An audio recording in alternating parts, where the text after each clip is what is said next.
a la desesperanza.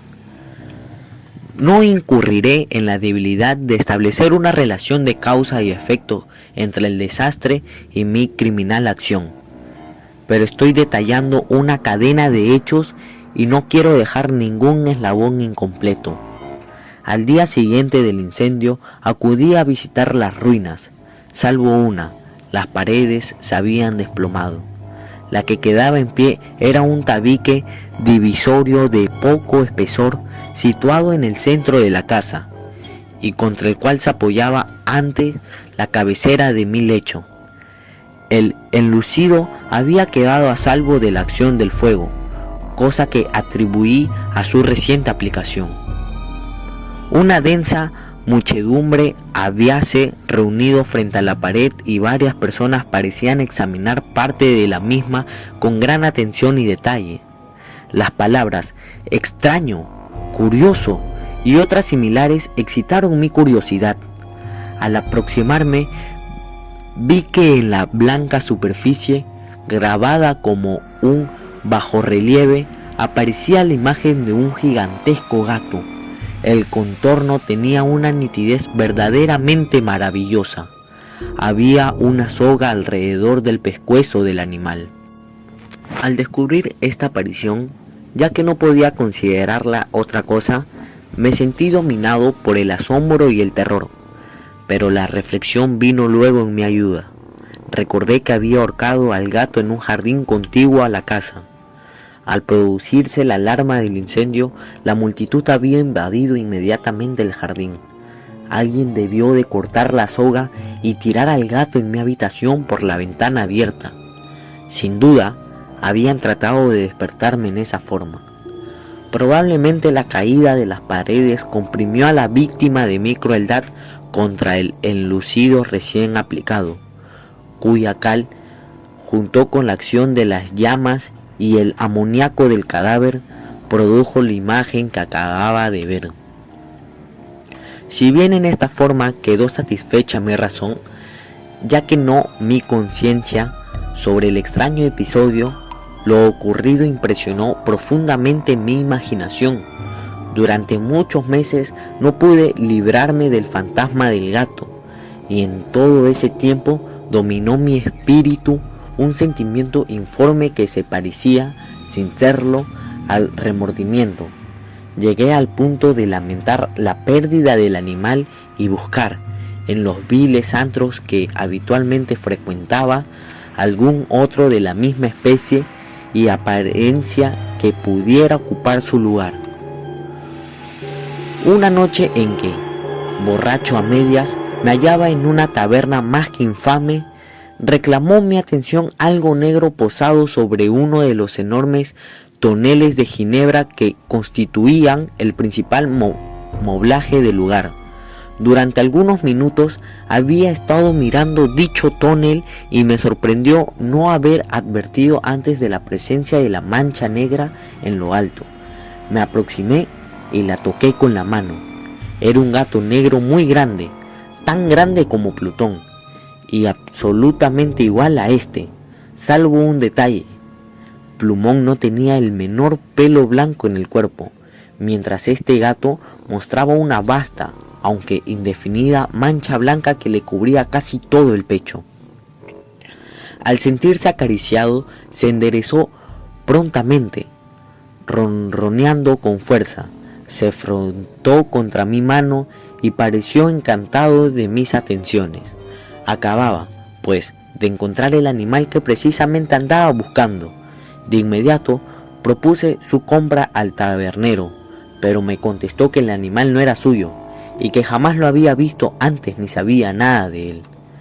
Continué acariciando al gato y, cuando me disponía a volver a casa, el animal pareció dispuesto a acompañarme. Le permití que lo hiciera, deteniéndome una y otra vez para inclinarme y acariciarlo. Cuando estuvo en casa, se acostumbró a ella de inmediato y se convirtió en el gran favorito de mi mujer. Por mi parte, pronto sentí nacer en mí una antipatía hacia aquel animal. Era exactamente lo contrario de lo que había anticipado, pero, sin que pueda decir cómo ni por qué, Su marcado cariño por mí me disgustaba y me fatigaba. Gradualmente, el sentimiento de disgusto y fatiga creció hasta alcanzar la amargura del odio. Evitaba encontrarme con el animal.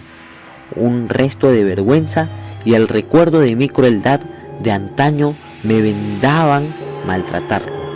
Durante algunas semanas me abstuve de pegarle o de hacerlo víctima de cualquier violencia, pero gradualmente, muy gradualmente, llegué a mirarlo con inexpresable odio y a huir en silencio de su detestable presencia, como si fuera una emanación de la peste.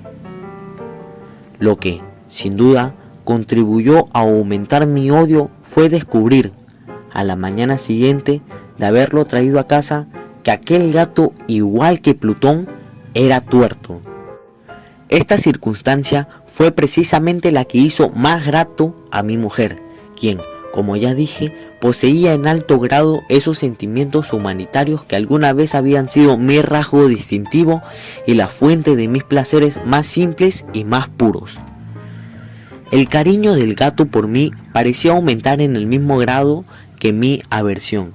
Seguía mis pasos con una pertinencia que me costaría hacer entender al lector. Donde quiera que me sentara venía a ovillarse bajo mi silla o saltaba a mis rodillas, prodigándome sus odiosas caricias. Si echaba a caminar, se metía entre mis pies, amenazando con hacerme caer, o bien clavaba sus largas y afiladas uñas en mis ropas, para poder trepar hasta mi pecho. En esos momentos, aunque mí ansiaba aniquilarlo de un solo golpe, me sentía paralizado por el recuerdo de mi primer crimen, pero sobre todo, quiero confesarlo ahora mismo, por un espantoso temor al animal. Aquel temor no era precisamente miedo de un mal físico, y, sin embargo, me sería imposible definirlo de otra manera. Me siento casi avergonzado de reconocer.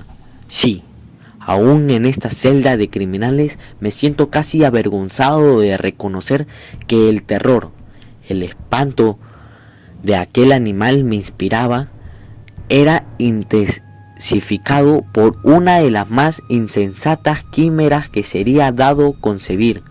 Más de una vez mi mujer me había llamado la atención sobre la forma de la mancha blanca de la cual ya he hablado, y que constituía la única diferencia entre el extraño animal y el que yo había matado. El lector recordará que esta mancha, aunque grande, me había parecido al principio de forma indefinida, pero gradualmente, de manera tan imperceptible que mi razón luchó durante largo tiempo por rechazarla como fantástica. La mancha fue asumiendo un contorno de rigurosa precisión. Representaba ahora algo que me estremezco al nombrar, y por ello odiaba. Temía y hubiera querido librarme del monstruo si hubiese sido capaz de atreverme. Representaba, digo, la imagen de una cosa atroz, siniestra. La imagen del patíbulo. ¡Oh! Lúgubre y terrible máquina del horror y del crimen, de la agonía y de la muerte. Me sentí entonces más miserable que todas las miserias humanas. Pensar que una bestia cuyo semejante había yo destruido desdeñosamente, una bestia era capaz de producir tan insoportable angustia en un hombre creado a imagen y semejanza de Dios. ¡Ay! Ni de día ni de noche pude ya gozar de la bendición del reposo. De día, aquella criatura no me dejaba un instante solo. De noche, despertaba hora a hora de los más horrorosos sueños para sentir el ardiente aliento de la cosa en mi rostro y su terrible peso, pesadilla encarnada de la que no me era posible desprenderme, apoyado eternamente sobre mi corazón. Bajo el agobio de tormentos semejantes, sucumbió en mí lo poco que me quedaba de bueno. Solo los malos pensamientos disfrutaban ya de mi intimidad. los más tenebrosos, los más perversos pensamientos. La melancolía habitual de mi humor creció hasta convertirse en aborrecimiento de todo lo que me rodeaba y de la entera humanidad. Y mi pobre mujer, que de nada se quejaba, llegó a ser la habitual y paciente víctima de los repentinos y frecuentes arrebatos de ciega cólera que me abandonaba. Cierto día, para cumplir una tarea doméstica, me acompañó al sótano de la vieja casa donde nuestra pobreza nos obligaba a vivir. El gato me siguió mientras bajaba la empinada escalera y estuvo a punto de tirarme cabeza abajo, lo cual me exasperó hasta la locura. Alzando un hacha y olvidando en mi rabia los pueriles temores que hasta entonces habían detenido mi mano, descargué un golpe que hubiera matado instantáneamente al animal de haberlo alcanzado, pero la mano de mi mujer